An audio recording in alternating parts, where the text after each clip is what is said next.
Diálogos Territoriales Constituyentes. Un espacio para reflexionar y debatir sobre sociedad, política y ambiente desde una perspectiva ciudadana.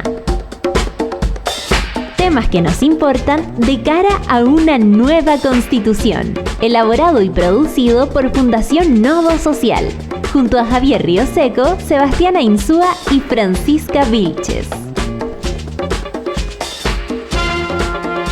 Hola, ¿qué tal, amigas y amigos? ¿Cómo están? Reciban un fraterno saludo desde aquí en este nuevo capítulo del programa Diálogos Territoriales, donde junto con Javier Rioseco y el resto del equipo de la Fundación hablamos sobre el proceso constituyente en general. Por eso nos reunimos cada martes a las 15 horas para hablar aquí en Radio Súbela y en sus distintas plataformas sobre este proceso histórico que estamos viviendo. Hola, Javier, ¿cómo estás? Hola, Sebastián, muy bien, y tú, gracias. Esperamos de que todos nuestros queridas y queridos auditores nos estén escuchando y estén de lo más bien en esta previa, ¿no es cierto?, a un hito histórico que es el posible cambio, y así queremos que sea el cambio constitucional en nuestro país. Así es, les recordamos que este programa, vamos en el capítulo 11, está apoyado por la Fundación Heinrich Böll, que es una organización que promueve los valores políticos de la ecología, los derechos de las mujeres y la democracia de género. Y también aprovechamos de saludar junto al resto del equipo de la Fundación a la gran Francisca Vilches, que es la conductora de nuestras cápsulas que ya se han hecho famosísimas por ahí, y quien es ella artista y fundadora del comité Conserva Mata, Javier. Así es, le mandamos un afectuoso saludo tanto a ella como a todas las personas del equipo de la Fundación. Y sin más, porque hay mucho que conversar, el capítulo de hoy, los preparativos para el evento histórico. En este capítulo hacemos una mirada retrospectiva de los 40 años de la demanda de cambio constitucional y también respondemos todas las preguntas para el proceso de votación del próximo domingo y, por supuesto, revisamos todas las noticias del proceso constituyente. Así que te puedes informar para que vayas de manera segura a votar este domingo. Pero antes de ir y entrar en materia, vamos con también, obviamente tenemos que darle las gracias a la Fundación Heinrich Böll por su apoyo constante, y también esperamos de que nos sigan apoyando, pues, Sebastián. Por cierto, y ustedes también pueden escucharnos aquí en el Radio Súbela, en la aplicación de Súbela que está disponible para iPhone y para Android también.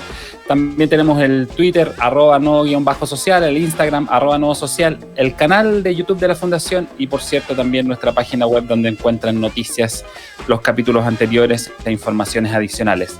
www.nodosocial.org, ahí hay un banner donde pueden llegar al programa, o si no, directamente radio.nodosocial.org. Y como siempre también pueden escucharnos acá en Súbela, y recordar de que las cápsulas constituyentes son bastante breves y les pueden servir bastante para orientarse y para poder aprender sobre qué es una constitución, cuáles han sido los enclaves, cuáles han sido las trabas, las cosas que se han modificado, las que no, cuál ha sido la historia constitucional y cuáles son las características que tiene nuestra constitución y cuáles son las razones por las cuales efectivamente nosotros deberíamos estar modificando esta constitución si todo sale bien, así sea. Sebastián, ¿te parece que empecemos con la editorial, por favor? Directamente. Una breve introducción para lo que va a ser el resto del capítulo. Como decía Javier, vamos a hacer una retrospectiva en esta primera parte del programa, entonces una breve introducción de cómo llegamos hasta aquí, porque básicamente tuvieron que pasar 40 años para que la historia constitucional de Chile se vuelva a escribir con las manos limpias. Y han sido muchos los esfuerzos que se han realizado para que estemos justamente hoy día, a 5 días del plebiscito que nos va a llevar, ojalá, a una nueva constitución.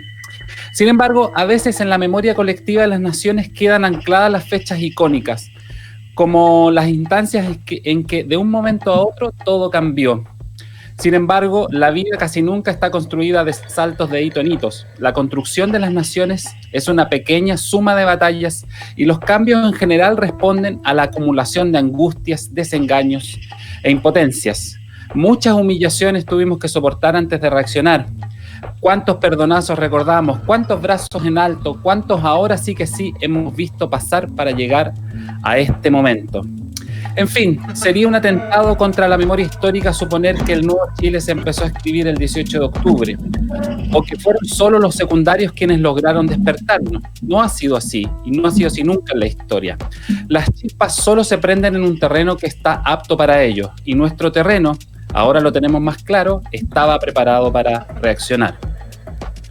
Como todos sabemos, el cambio constitucional no estuvo entre las primeras demandas de las movilizaciones de octubre, pero rápidamente se avanzó hacia esa bandera, gracias a que había mucho conocimiento acumulado y que ya se habían realizado esfuerzos por explicar la importancia de un cambio en la Carta Fundamental. Finalmente, la cuestión constitucional terminó por ser un soporte principal que unió todas las demandas y, por cierto, también logró aglutinar a gran parte de la oposición. Así llegamos al acuerdo del 15 de noviembre de 2019, pero ese es solo el último de los intentos por avanzar hacia una constitución democrática. Desde el Caupolicanazo de 1980 hasta la propuesta de nueva constitución de Michelle Bachelet, Chile ha demandado en distintos espacios y frentes políticos cambios estructurales para tener una constitución escrita con sentido de comunidad y visión de futuro. Este momento histórico nos invita a participar, pensando por un lado en todas las oportunidades que se abren, pero también nos llama a mirar hacia atrás para reconocer a las mujeres, los hombres, los movimientos sociales y políticos, tanto nacionales, regionales y locales, que desde hace 40 años están demandando una nueva forma de entender esta comunidad política. Nuestro llamado es a que honremos esa memoria histórica a través de la participación masiva este domingo 25 de octubre, para que en esta oportunidad sea Chile el que decida. Don Javier. Gracias, Sebastián. Bueno, vamos a recorrer varias cosas que tú mencionaste en la editorial y las vamos a comentar, ¿no es cierto? Como el Caupolicanazo, el plebiscito del 11 de septiembre de 1980, pero me gustaría hacer una reflexión tal vez un poco más general con respecto a el por qué llegamos hasta aquí. El por qué llegamos hasta aquí es amplio en el sentido que no es solamente un tema de cuando se habla de que la Constitución no se puede modificar, o sea, perdón, si modificamos la Constitución o modificando la Constitución no vamos a lograr cambios efectivos, eso no es tal, ya que justamente las leyes, que son las leyes las que se quisieran cambiar y modificar para poder mejorar nuestra calidad de vida y tener una sociedad más justa y equitativa, no es así, porque resulta de que las leyes efectivamente no pueden estar en contra de lo que dice la Constitución. En tanto, ninguna ley puede promover algo que esté en contra de la Constitución o que no esté dicho en la Constitución. Entonces, efectivamente, la Constitución sí es una carta magna, es nuestra mapa de ruta y es el cual nosotros tenemos que fundar los valores de nuestra sociedad y qué es lo que queremos. Y justamente los valores de la sociedad que nosotros queremos, creo que se han perdido y lo podemos ver así, no solo en todo lo que ha pasado hoy en día, sino que lo vemos cuando vemos que efectivamente historias en las cuales uno dice, bueno, ¿cómo puede ser posible que ante el manejo de una pandemia un hombre, un padre de familia que ganaba 1.200.000 pesos y la madre de familia ganaba 900.000 pesos, entre ambos hacían 2.100.000 pesos, en marzo a la fecha tuvieron que irse a vivir a un campamento? ¿Cómo lo pierden todo en 5 meses? Y ahí es donde uno entra a un análisis profundo, una crisis profunda de la sociedad que va mucho más allá de un acceso a salud, el acceso a salud, el acceso a educación, el acceso hoy en día es solamente pagando. El acceso a la educación solamente la van a poder tener las personas que efectivamente puedan lograr pagar por una mejor educación. Pero ¿cómo hacemos para entender de que tal vez con 2.100.000 pesos sí tú le puedes entregar una buena educación, sí tú puedes ahorrar, sí tú puedes lograr tener y entregar, ¿no es cierto?, tener una buena calidad de vida? Pero cuando las prioridades del país no están bien puestas y las prioridades del país son el demostrar, el pensar de que teniendo la última zapatilla, el mejor auto, te van a hacer mejor persona, es porque estamos en una sociedad que está algo errada en el camino. Con esto quiero pensar en que podemos tener un futuro mejor con un cambio constitucional en que de verdad podamos tener un acceso a la educación igualitaria, un acceso a la salud igualitaria, en que la persona que tenga dinero, o que no tenga dinero, ¿no es cierto?, no se muera esperando que sea atendida, que ha sido así. Ver cómo las colas y las filas, ¿no es cierto?, de tantos enfermos esperando una solución no han podido ser solucionados y que solamente se manipulan por una cuestión estadística. Tenemos que retomar el rumbo, la educación tiene que ser nuestro principal pilar, dejar de hablar de recursos naturales, hablar de bienes naturales y bueno, esperemos de que este domingo lo esperamos, lo abrazamos y esperemos de que efectivamente podamos tener una nueva constitución. Bueno, disculpa Sebastián, pero hay cosas y casos que realmente llegan, uno dice, ¿cómo la gente vive con 300.000 pesos el salario mínimo? Y cuando vemos a personas que con 2.100.000 pesos en 5 meses lo pierden todo, ahí vemos cuáles son los contrapesos que ha tenido una sociedad un poco o algo enferma. Seba. Claro, o sea, lo que tú dices es muy cierto porque finalmente baja un poco a la realidad esta discusión que a veces queda siempre en el ámbito de lo legal y el lenguaje oculta la cara humana que está detrás de estos textos, porque finalmente lo que estamos discutiendo aquí no es solo retórica, no es un texto en cuanto a palabras bonitas o palabras de buena crianza o más o menos derechos garantizados que queden estipulados en el texto, sino que más bien hay un sentido de comunidad ahí que tiene que estar expresado. Y el sentido de comunidad que expresaba la Constitución del 80 era un sentido muy individualista, muy privatista, muy alejado de la realidad que estábamos viviendo en ese momento y por cierto después también, y que puso todo el esfuerzo o toda su visión política en la idea de que uno tenía la posibilidad de elegir.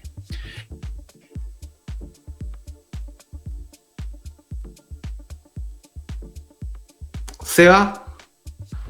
Lo que nosotros vemos es que en general la Constitución parecía hecha para personas que todavía tenían un nivel de ingreso muy alto o que podían efectivamente elegir, pero nos fuimos dando cuenta ya desde el primer momento que esta Constitución no respondía a los derechos que eran demandados por la ciudadanía. Por eso es que se habla de una nueva Constitución social, con derechos sociales, con derechos sociales garantizados. No se pretende que se resuelva todo ahí, sino que se pretende que los pisos mínimos estén garantizados. Y hoy día esta Constitución no garantiza los pisos mínimos para un buen vivir en una sociedad donde todos seamos incorporados. Y finalmente estamos viviendo en una sociedad donde sobrevive el más fuerte.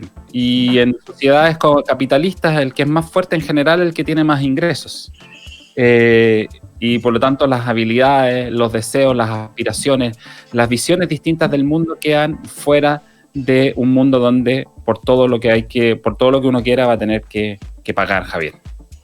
Así es, y no solamente bueno, podríamos entrar a conversar muchas cosas, ¿no es cierto? Pero yo creo que efectivamente ya el modelo se acabó, se agotó y no podemos seguir financiando con nuestro dinero a los millonarios de este país, ni a los bancos, que dicho sea de paso, yo creo que se han portado pésimo durante toda la pandemia y es impresionante cómo el gobierno no ha sido capaz de ponerle ahí reglamentos excepcionales para que se comporten de una manera a escala humana, porque finalmente los bancos todos sabemos de que sacan la plata desde la AFP y del financiamiento del trabajo de todos los... bueno, tú tal vez, Sebastián, puedes precisar mucho más en ese tipo de bancarización o de financiamiento de este país, un país absolutamente especulativo, que al momento de tener una pandemia como la que tenemos, en 5 meses mucha gente queda sin nada. Pero bueno, disculpa, ¿te parece si vamos avanzando un poco y analizando y desmenuzando la editorial con la cual empezamos, la editorial que nos compartiste, Seba? Claro, porque la idea que teníamos en este programa era un poco hacer una revisión histórica de lo que ha sido esta demanda, porque llegamos hasta este 25 de octubre, que iba a ser inicialmente en abril, a través de un acuerdo que se firma el 11 de noviembre del año 2019, después de masivas marchas y movilizaciones, Pero no todo parte ahí, digamos. Hay una demanda histórica que viene hace 40 años para una reforma constitucional y un poco eso ha sido el camino por el cual hemos avanzado para aprender y para llegar hasta aquí, porque básicamente no siempre hemos tenido tan clara esta importancia. Los que no somos abogados o los que venimos de otras líneas, nunca hemos tenido no tuvimos tanta claridad histórica de la importancia de la Constitución. La fuimos construyendo a partir de la educación, del trabajo, de las reflexiones que hacían movimientos sociales, abogados, feministas, ONGs, académicos y de alguna manera también los movimientos políticos que fueron poniendo la demanda por un cambio constitucional a partir ya desde antes que fuera aprobada esta Constitución. Y por eso decíamos que este proceso parte en el Caupolicanazo. En el año 1980, en agosto, el 27 de agosto de ese año, en el Teatro Caupolicán, el expresidente Eduardo Frei, una de las figuras relevantes de la oposición muy disminuida que había en ese momento, da un discurso histórico en este Teatro Caupolicán donde dice que la Constitución que se va a aprobar en el plebiscito del 11 de septiembre de 1980 era una Constitución inválida. Básicamente porque, según lo que él dice en ese discurso, el proyecto no es ni siquiera un intento de transición, sino que más bien la prolongación y consolidación del poder actual personal. Dice además ahí que no somos enemigos del plebiscito como una forma de consulta popular. Al contrario, pero queremos un plebiscito verdadero, parte diciendo el expresidente Eduardo Frei Montalva.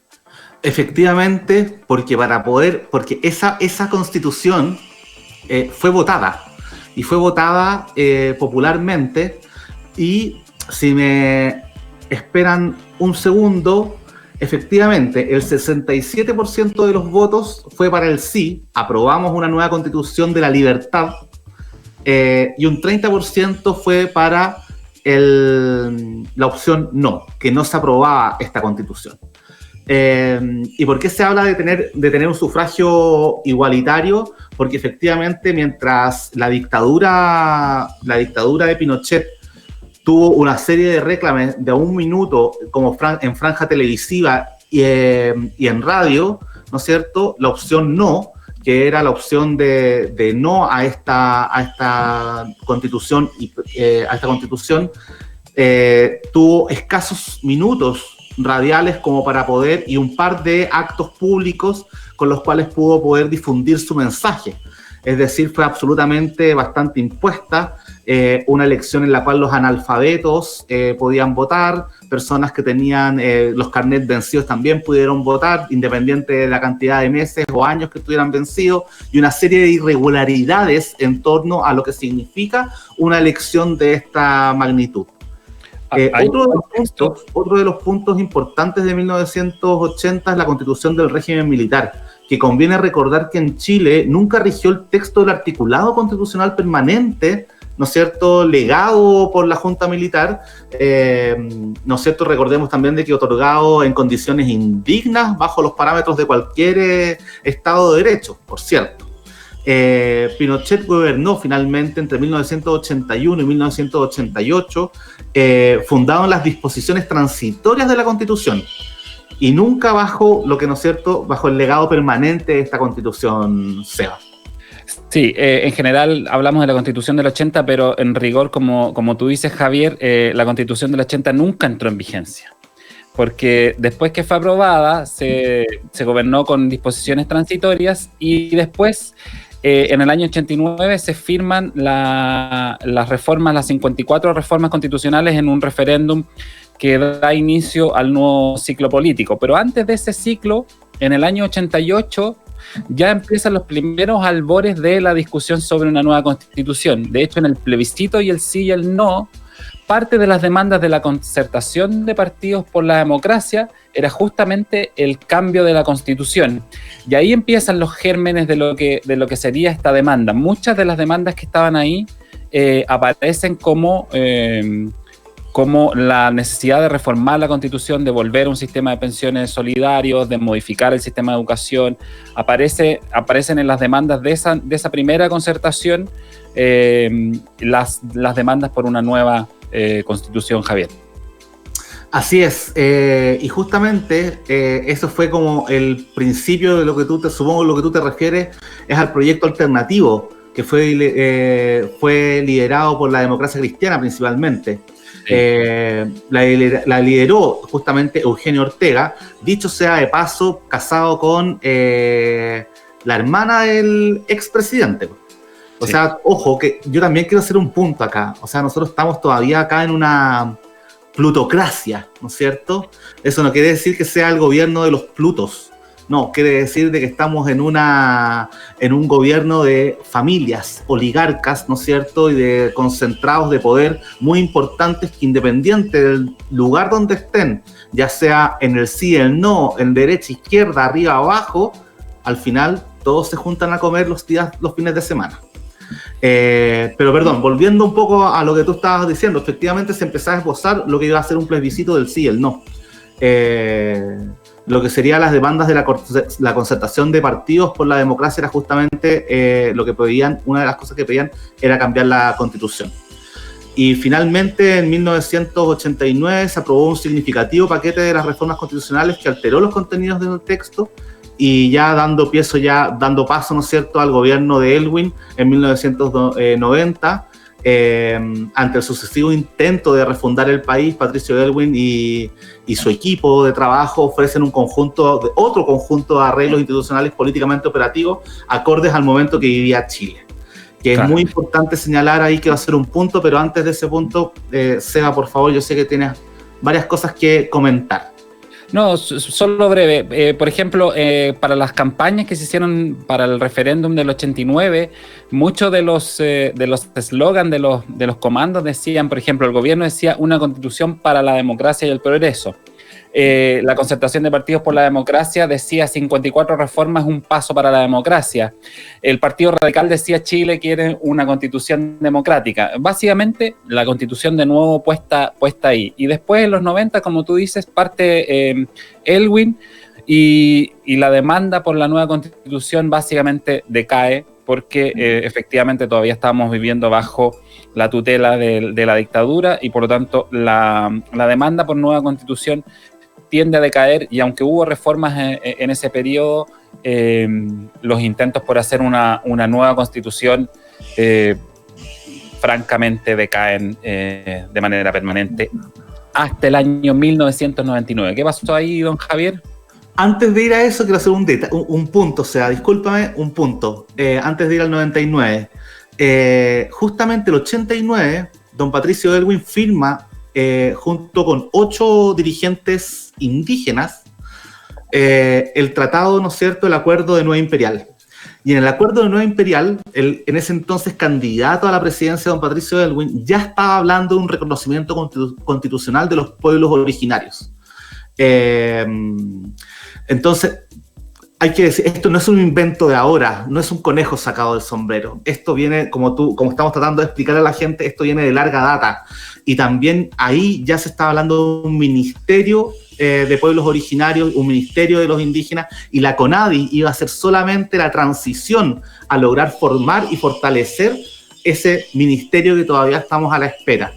Y esperemos de que sigan avanzando todos los trabajos, ¿no es cierto?, y todas las políticas para poder reservar escaños a los pueblos originarios, que el otro día Ana Yao me señaló que deberíamos hablar de los primeros pueblos, y no de pueblos ni indígenas ni originarios, los primeros pueblos, y que acuñáramos ese concepto.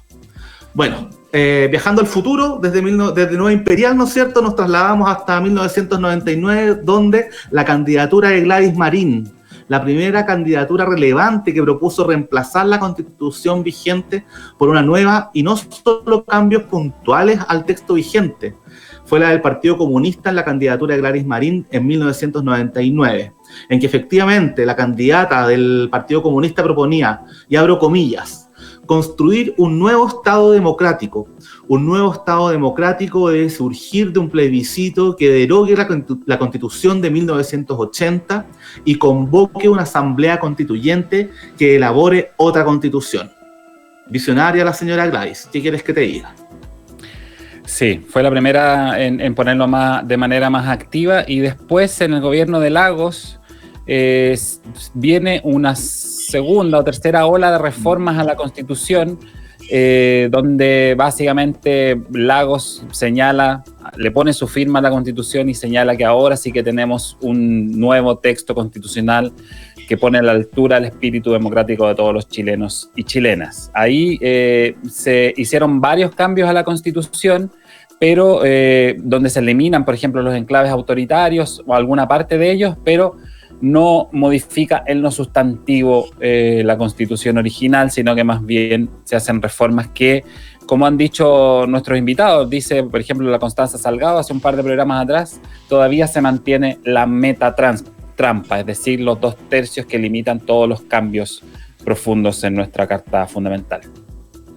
Efectivamente, aunque yo quiero también hacer otro punto ahí, Seba, que tiene que ver con cómo entendemos la democracia y cómo uno ha hecho esta transición.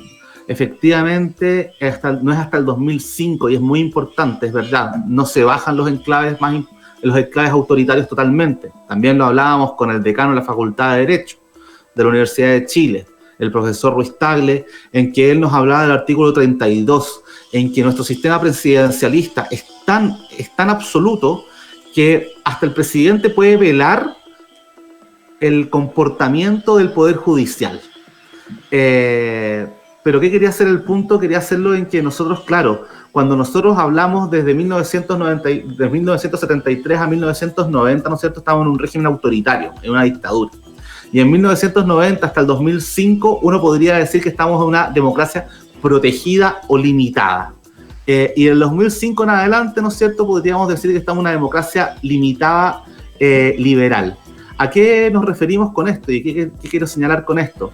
En que efectivamente hasta el 2005 el poder de los militares en las decisiones políticas era demasiado alto e importante. Y no es hasta ya han pasado 15 años desde el 2005 en que ese caudillo de poder empieza a decaer para dar espacio a nuevas demandas y a nuevas posibilidades de hacer política en nuestro país. Y sin ir más lejos, fue el año 2006, al año siguiente de la firma de Ricardo Lagos, del presidente Ricardo Lagos, en que la Revolución Pingüina, ¿no es cierto?, la demanda por una nueva, ¿no es cierto?, constitución tiene su génesis a partir del movimiento estudiantil del año 2006, encabezado por los estudiantes secundarios. Justamente este movimiento tuvo el nombre, ¿no es cierto?, la Revolución Pingüina. Todos nos recordaremos de aquello, en lo cual más de 100.000 estudiantes de educación secundaria a lo largo de todo el país tuvieron como las principales consignas la eliminación de la denominada Ley Orgánica Constitucional de Educación, más conocida como LOCE, y posteriormente se sumarían los estudiantes a las demandas generales de todos los secundarios. Sí, ahí después pasaron varios años, hasta el 2009, cuando la LOCE finalmente es derogada y se transforma en la LEGE, la Ley General de Educación. Pero lo que estaba detrás de este concepto, ya lo hemos hablado en programas anteriores, la importancia que tienen estas leyes orgánicas constitucionales. Porque si uno va a leer el texto constitucional debe tener 60 páginas, pero cuando va a revisar todas las leyes, todos estos anexos de leyes que tienen rango constitucional, tienen la particularidad de que son leyes muy difíciles de modificar. Recordemos además que Pinochet promulgó las nuevas leyes de educación días antes de dejar el poder en el año 90 y por lo tanto dejó varios amarres en todo el proceso político, institucional y educativo. Entonces ahí se inicia una nueva ola de demandas donde aprendimos sobre leyes orgánicas, aprendimos la importancia, aprendimos la necesidad de cambiarlas y por lo tanto el tema de la reforma constitucional vuelve a entrar en debate después de varios años un poco aletargado.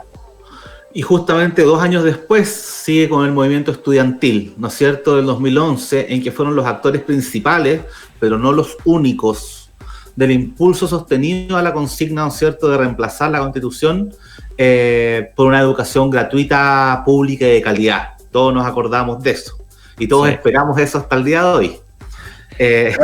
Hay un punto anterior, en el año 2009, que no tenemos que olvidarlo, a propósito de Pablo Ruiz Tagle, por ejemplo, es que en las campañas presidenciales del año 2009 vuelve a entrar el tema constitucional. Marco Enrique Ominami, Eduardo Frei y Jorge Arrate pusieron nuevamente el tema de la Constitución, y de hecho Pablo Ruiz Tagle, decano de la Facultad de Derecho de la Universidad de Chile, participó de Océanos Azules, que fue este conglomerado que buscaba de alguna manera levantar una nueva constitución para Chile. Entonces, nuevamente el tema constitucional está puesto en la palestra, pero después decae en el gobierno de Piñera I, donde llega finalmente el movimiento estudiantil del año 2011, que vuelve a poner los temas de educación en la palestra para eliminar el lucro y sacar al sector privado de la educación, sector privado que estaba consagrado en la Constitución a partir del derecho a elegir. Digamos, cada persona puede elaborar proyectos educativos, pero además los padres tienen el derecho a elegir. Y en esa lógica del derecho a elegir se esconde esta idea de que la mejor educación es la privada, y por lo tanto tenemos dos modelos: el privado de élite, caro y de supuesta buena educación, versus el que tiene que asumir todo el resto de la población. Recordemos de que estaba en ese minuto como ministro de Educación, adivinen quién, el señor Lavín, ¿no es cierto? Nuestro animador de matinales, socialdemócrata, que todo lo puede. Bueno, resulta de que en ese minuto, no sé, que a propósito, dueño de universidad, justamente no hubo ningún cambio y terminó siendo modificado de su puesto, porque efectivamente cuando no se cree en un proyecto de educación público, gratuito y de calidad, es imposible hacer ningún tipo de modificación a un negocio que hasta el día de hoy está instalado y lo siguen defendiendo. En ese contexto ahí del movimiento estudiantil surgen líderes que hoy día son reconocidos, ¿no es cierto? Sí. Camila Vallejo, Boric, Giorgio Jackson, pero también a partir de toda la salida de la gente de la concertación, que dejó el poder después de mucho tiempo, surgen nuevos movimientos sociales que de alguna manera intentan aglutinarse en nuevas coaliciones, no necesariamente las tradicionales, e inician de alguna manera el surgimiento de esto que después derivó en el Frente Amplio y también en la nueva mayoría, pero básicamente movimientos que levantan nuevamente la demanda por una nueva constitución. Así es, por ejemplo, que en julio del 2013 hubo un encuentro gigante en el ex Congreso Nacional en Santiago, donde el lema era plebiscito para una nueva constitución. Nuevamente el tema constitucional está puesto en debate a partir de lo que venían haciendo los pingüinos, también los estudiantes secundarios y también las demandas que venían ocurriendo de movimientos políticos previamente a ese momento. ¿Y qué pasa ahí? Ese año 2013, ¿no es cierto?, se está votando por presidente, y por lo tanto ese mismo año existe una campaña, Marca AC, Marca tu Voto. Histórica campaña, ¿no es cierto?, donde mi querido colega Sebastián estuvo también trabajando activamente por esa campaña, en donde el 10% de los votos fueron marcados, justamente para presionar al futuro. En ese entonces ya sabemos que fue la presidenta Bachelet quien asume el poder y que ella movilice, ¿no es cierto?, un cambio constitucional en su segundo periodo. Y ahí viene, Bachelet asume esta bandera. Recordemos que además la campaña Marca C, de lo que alcanzamos a contar, fue un 10% de los votos, pero no teníamos apoderados en todas las mesas, pero se hizo un esfuerzo gigante colectivo de mucha gente generosa que sin partidos políticos empezó a moverse por este esfuerzo, y Bachelet asume esa posta, y cuando asume en el gobierno anuncia que va a realizar un imperativo esfuerzo para modificar la constitución vigente, entrando a promover la reforma a la Constitución para avanzar hacia una nueva Constitución. ¿Y qué elementos estaban ahí detrás? Básicamente la idea de la participación ciudadana como parte de este proceso. Entonces era un proceso de consultas ciudadanas para después derivar en un nuevo texto constitucional que fuera llevado al Parlamento. ahí se hicieron los famosos encuentros locales autoconvocados, los ELA, los cabildos comunales, los provinciales, los regionales. Se realizó un documento, se levantaron esas demandas, participamos nosotros en conjunto en Pichilemu en estos encuentros, pero también a lo largo del país mucha gente participó de estos encuentros, que fueron una bonita instancia para debatir sobre Constitución y para que todos aprendiéramos de educación cívica, que está tan desprestigiada y tan olvidada en nuestro sistema educacional. Y finalmente el texto fue presentado pocos días antes que Bachelet dejara el poder. 3 días antes.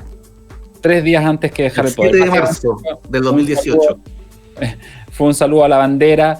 Recordemos además que entre medio de todo este proceso se vino el caso Cabal y el gobierno se desintegró rápidamente a partir de los problemas de financiamiento de la política, y por lo tanto la demanda constitucional quedó guardada en un cajón hasta que fue presentada 3 días antes del cambio de gobierno para que llegara finalmente el presidente Sebastián Piñera en el año 2018. ¿Y qué hizo Piñera?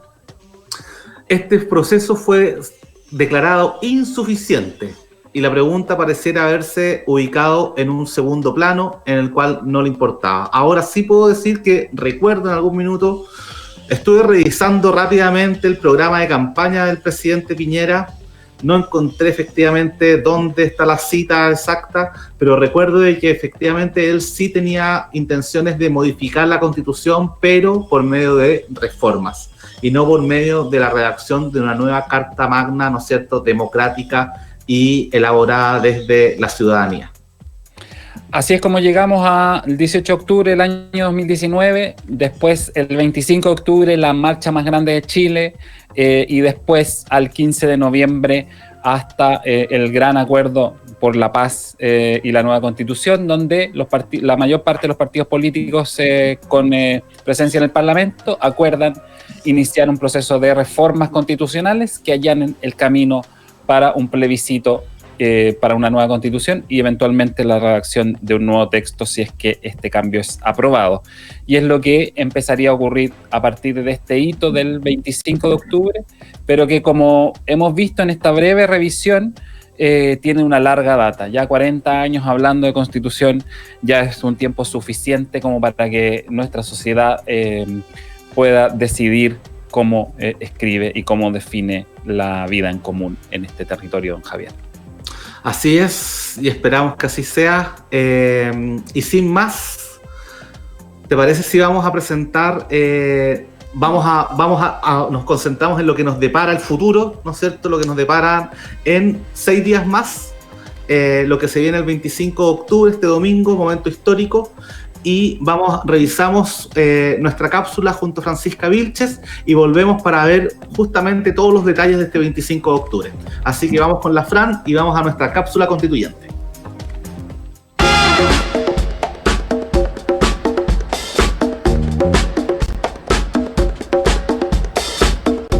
Hola, soy Fran Vilches y hoy día estaremos hablando del día D, el plebiscito de entrada. Este domingo 25 de octubre tendremos el plebiscito para definir si se redacta o no una nueva constitución, así como el mecanismo en el caso de ganar el apruebo. Como estamos en plena pandemia, hay muchas cosas nuevas que debes saber sobre el día de la elección. Y recuerda que los contagiados con COVID-19 no pueden votar. Las medidas que veremos a continuación están a cargo del CERVEL y las tomó con acuerdo del Ministerio de Salud y con los consejos de expertos en la materia. El objetivo es tener un proceso electoral seguro y participativo. Todos debemos portar mascarilla al salir a votar. Y con un lápiz pasta azul, si se te llegas a olvidar, te pueden facilitar uno en la misma mesa. Y, como siempre, con nuestro carnet de identidad o pasaporte, el cual puede estar vencido, pero como máximo por 1 año. Para los votantes no hay ningún tipo de mascarilla en especial. Los lugares de votación estarán sanitizados, habrá alcohol gel y diversas medidas de limpieza. Los locales contarán con señalizaciones y marcas en el suelo para delimitar los espacios y resguardar la distancia física entre las personas en las filas. Y además, habrá indicaciones claras para ingresos y salidas de los lugares. No te tomarán la temperatura y, salvo que seas apoderado de alguna de las opciones del plebiscito, el consejo es que vayas a votar y luego te retires del local. Se evitarán aglomeraciones dentro y fuera de los recintos y por eso hay que hacer el proceso lo más expedito posible para ayudarnos entre todos. A diferencia de otras elecciones, existirán más locales de votación, con menos mesas concentradas e idealmente en espacios abiertos. Por eso, es probable que te hayan cambiado el lugar de siempre, así que antes de ir este domingo, verifica bien en la página del CERVEL dónde te corresponde votar. Otra modificación importante que viviremos esta jornada es que no habrá cortinas en la cámara secreta, por lo que en reemplazo de estas tendrán que ser ubicadas en posiciones que garanticen el secreto del voto. Los vocales no podrán tocar tu carnet de identidad y es posible que debas mostrar tu rostro quitándote la mascarilla por pocos segundos para que verifiquen tu identidad. Este domingo, el transporte público no será gratuito como varios políticos y organizaciones de la sociedad civil lo pidieron. Sí se espera que aumente la frecuencia y capacidad del sistema, pero igual ten cuidado y toma tus precauciones. Sobre los adultos mayores y los grupos de riesgo, se establecieron horarios exclusivos y preferentes para que puedan ir a votar. Desde las 14 hasta las 17 horas, los adultos mayores de 60 años tendrán un horario exclusivo y fuera de ese tramo tendrán un trato preferente. En todo caso, cualquier elector podrá sufragar en ese horario, siempre y cuando no haya personas mayores de 60 años en esa fila. Por último, CERVEL tendrá facilitadores electorales para resguardar la seguridad sanitaria ese día. A ellos les corresponderá el orden de las filas, supervisar la distancia física, velar por el uso de mascarillas y hacer respetar los turnos y horarios mencionados anteriormente. Ya lo sabe. Domingo 25 de octubre, vaya a votar y siga viendo nuestras cápsulas en Diálogos Territoriales Constituyentes a través de Sube la Radio.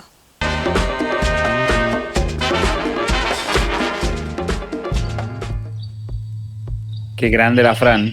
Cada día lo está haciendo mejor. Y es muy clara y muy explícita para su cápsula. Los invitamos a compartirla también. A partir de un rato más va a estar disponible en todos nuestros canales para que ustedes puedan compartirla y informarse para todo lo que tienen que saber para ir a votar este domingo. Vamos respondiendo algunas preguntas que también plantea Fran en la...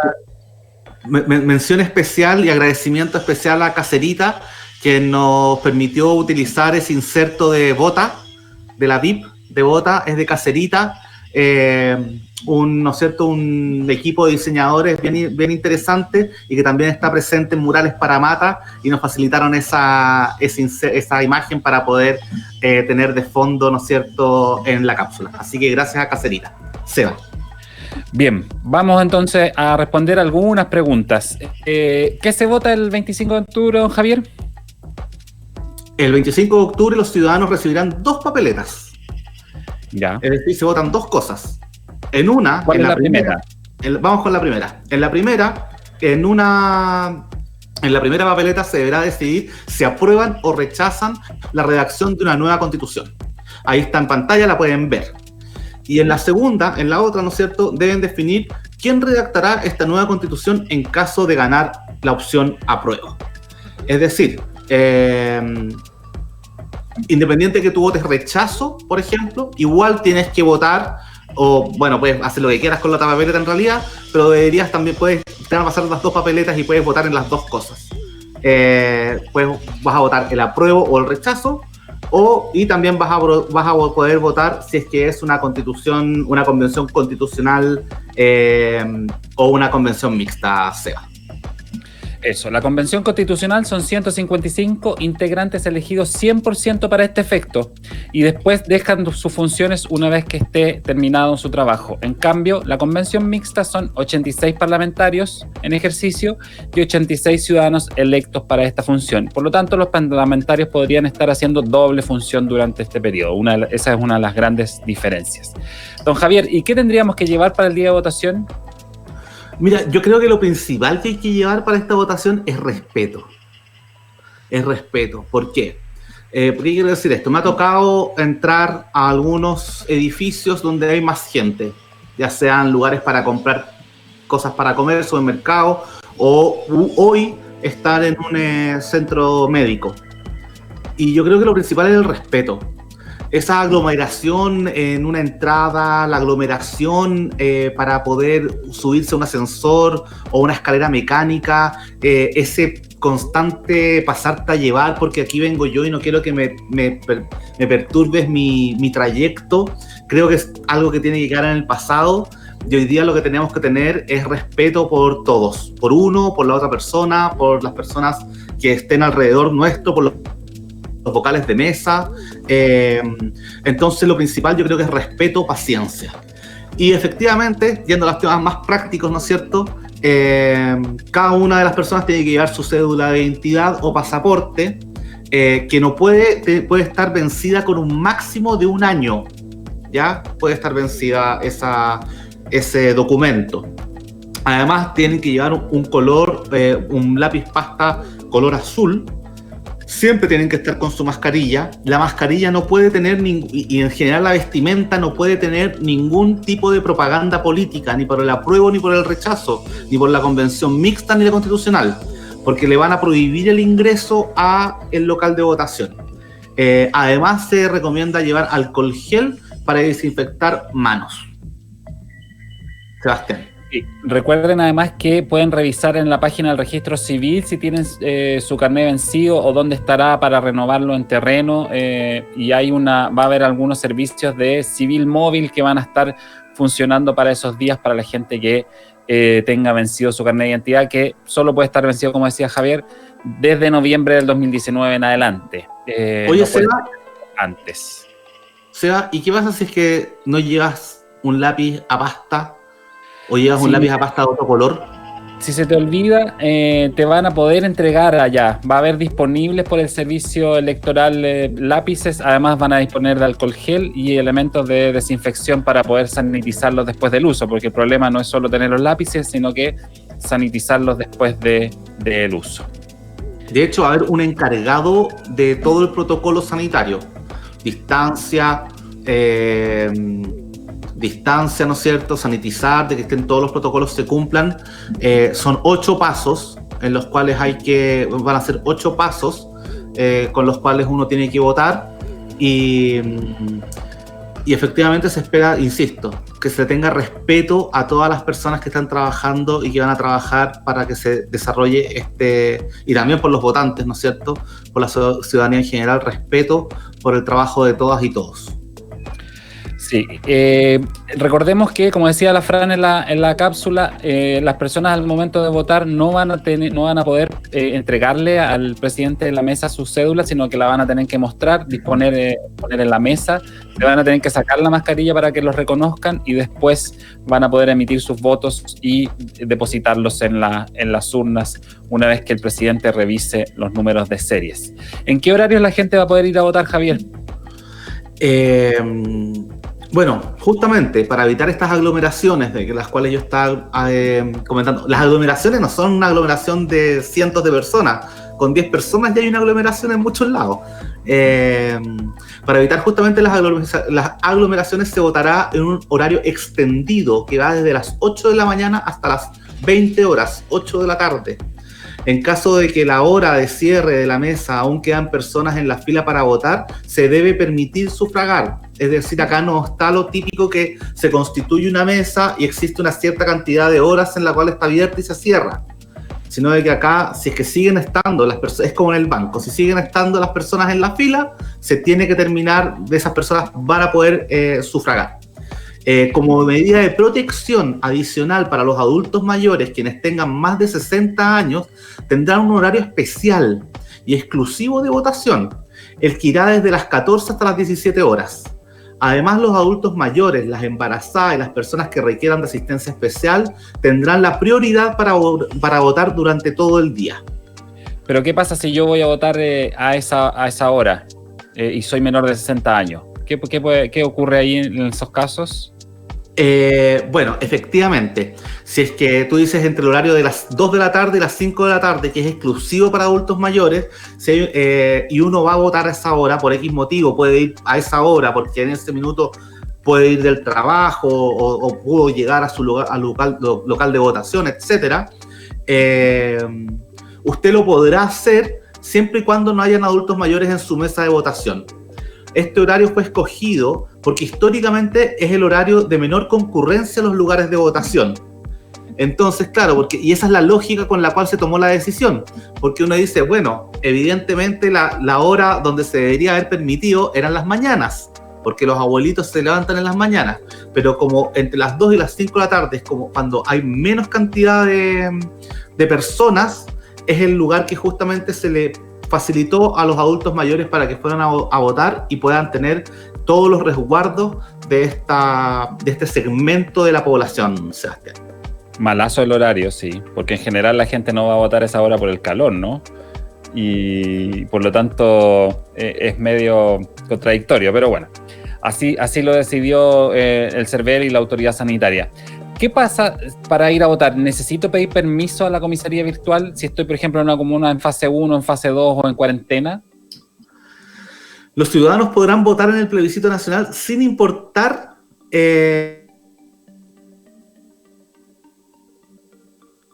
sin importar la comuna en la que vivan, decía Javier. Pero en todo caso, si se requieren trasladar a un lugar de votación, tienen que hacerlo con su cédula de identidad.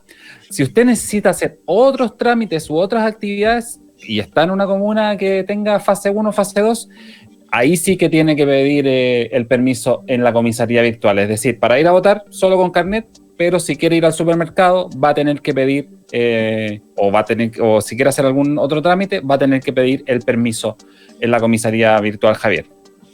Efectivamente, tuvimos un boicot desde algún lugar del universo. Efectivamente, vamos.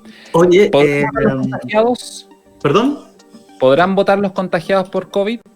Quienes se encuentren contagiados por COVID-19 y que sean contactos estrechos de un poseedor del virus deberán guardar cuarentena y aislamiento obligatorio, por lo que no podrán sufragar, no podrán asistir a los lugares de votación y considerando que en nuestro país el voto es voluntario, no tendrán ninguna sanción por no concurrir a votar. Además, y quiero señalar porque es muy importante, que Carabineros estará fuera de los locales de votación realizando controles aleatorios, a quienes vayan ingresando para verificar que no estén incumpliendo una cuarentena obligatoria, Seba. Recordemos que si alguien es descubierto votando, se le puede hacer un sumario sanitario, derivarlo a un recinto asistencial o incluso iniciar un proceso penal con riesgo de cárcel efectiva, tal como establece la legislación actual en estos casos, Javier. Oye, Dime.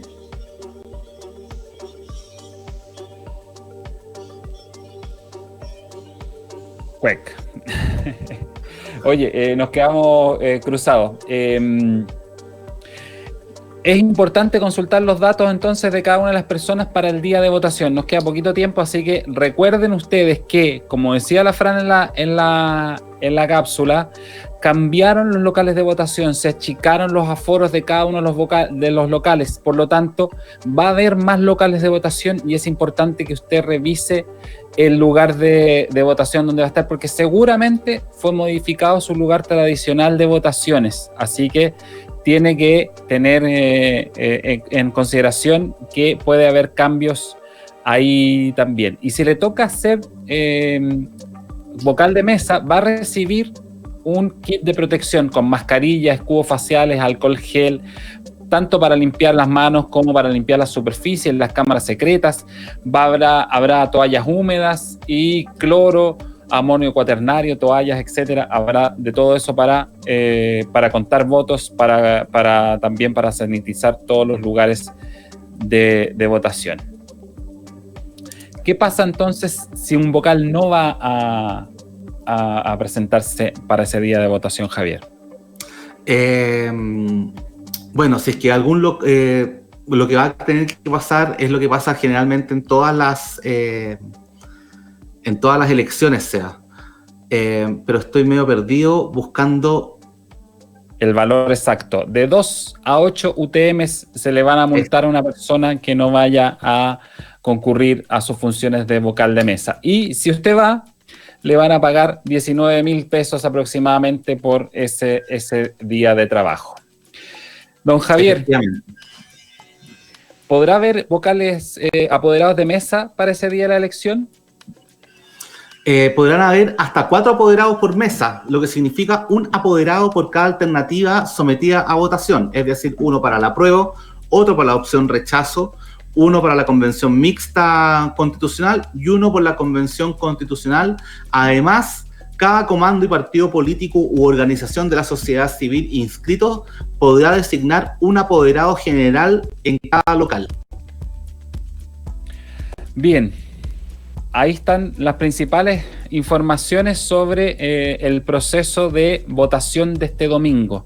Recuerde que tiene que llevar un lápiz azul, su mascarilla y su carnet de identidad, y ojalá llevar alcohol gel.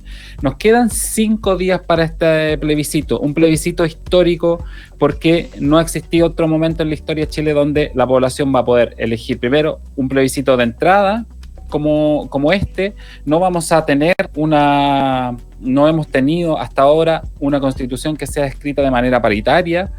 Y, por cierto, vamos a tener un proceso de elección de constituyentes que esperamos sea el 11 de enero. El 11 de enero se inscriban para votarse en abril las elecciones de estos constituyentes. Y además, si es que eso logra salir del Parlamento, también vamos a tener miembros de los primeros pueblos de este país que van a estar reservados para los pueblos indígenas o los primeros pueblos, como decías tú, Javier.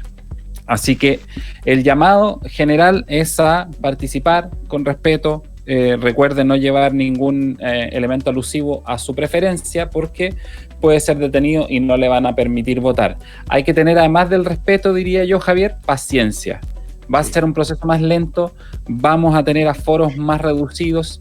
Cada local de votación va a tener una cantidad de aforos que va a ser la cantidad de mesas multiplicado por 10, porque van a ser hasta 10 personas las que van a poder estar en cada una de las mesas, pero dependiendo incluso de las salas, incluso podría ser un poco menos. Así que probablemente nos va a tocar estar al sol, lleve bloqueador, porque si es que hace calor va a tener que estar un buen rato al sol. Pero es importante que, pese a las posibles dificultades que existan en este proceso, el momento que estamos viviendo es histórico. Tanto si usted está a favor del rechazo o del apruebo, este es un momento histórico para este país, para que por fin podamos avanzar en paz hacia una nueva etapa como vida común, don Javier. Efectivamente, un dato importante antes que se nos vaya el tiempo. Usted podrá ir a votar solo con su carnet de identidad y podrá desplazarse desde su hogar hasta su local de votación solamente con el carnet de identidad, siempre y cuando usted vaya a votar. Si a usted lo sorprenden comprando o haciendo cualquier otra cosa, usted podría ser multado o eventualmente usted debería sacar un permiso especial para hacer ese trámite. Eso es muy importante. Lo otro es que se ha dicho mucho de que se quiere que la locomoción colectiva, el transporte público sea gratuito. Incluso hoy un partido político en específico ingresó una solicitud nuevamente para que el transporte sea gratuito. Y eso no es así.